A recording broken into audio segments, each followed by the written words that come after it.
এই পৰিৱেশৰ লগত মানে সামঞ্জস্য ৰাখি আমাৰ দলগাঁৱৰ প্ৰতিষ্ঠিত ব্যক্তি শ্ৰী কুলেন হাজৰিকাদেৱৰ দ্বাৰা আয়োজিত আৰু প্ৰগতি সংঘৰ উদ্যোগত সমন্বয় উদ্যোগত মানে এই নখোৱা পদ্ধতিটো আজি 7 বছৰে আমি ইয়াতে আয়োজন কৰি আহিছোঁ। গতিকে এই আয়োজিত যি নখোৱা পদ্ধতি এই আমি অক্ষুণ্ণ ৰাখিবলৈ যত্ন কৰিম ভৱিষ্যতেও। এয়া আচলতে আমাৰ কুলেন হাজৰিকাদেৱে যি ধৰণে অন্তৰ খুলি এই দলগঞা ৰাইজক এই অনুষ্ঠানটো বিভিন্ন জাতি ধৰ্ম নিৰ্বিশেষে সকলো ধৰণৰ মানুহক নিমন্ত্ৰণ কৰি এই অসমীয়া পৰম্পৰা নখোৱা পদ্ধতিটো ইয়াতে চিৰস্থায়ী কৰি ৰাখিবলৈ তেওঁ যত্ন কৰিছে, অক্ষুণ্ণ প্ৰচেষ্টা কৰিছে।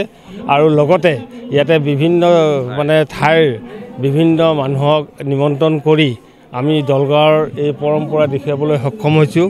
আৰু তাতে আজি বিভিন্ন ধৰণৰ ব্যঞ্জনেৰে আমাৰ ব্যৱস্থা কৰা হৈছে। এইবেলি নহয়, যোৱা 6 বছৰেও আমি তেনেকৈ কৰিছিলোঁ। ইয়াতে আয়োজন আছে মানে আমি সচৰাচৰ অসমীয়া যেতিয়া খাই ভাল পোৱা গৰৈ মাছ পোৰা, তাৰপিছত বেঙেনা পিটিকা, ধনিয়া বা কিবা এনেকুৱা পিঁয়াজৰ পাত দি, তাৰপিছত মাছৰ মাথা দি মানে পানীলাওৰ খাৰ, তাৰোপৰি হাঁহে মাহে বুলি কোৱা হয় যে আমি কোমোৰা দি হাঁহৰ ব্যঞ্জনটো বনাইছে বৰ ধুনীয়াকৈ। আৰু লগতে আছে ধুনীয়া মাছ আৰু তাত আছে আপোনাৰ খাহী মাংস, যিটো আমাৰ সকলোৰে সুস্বাদ্য।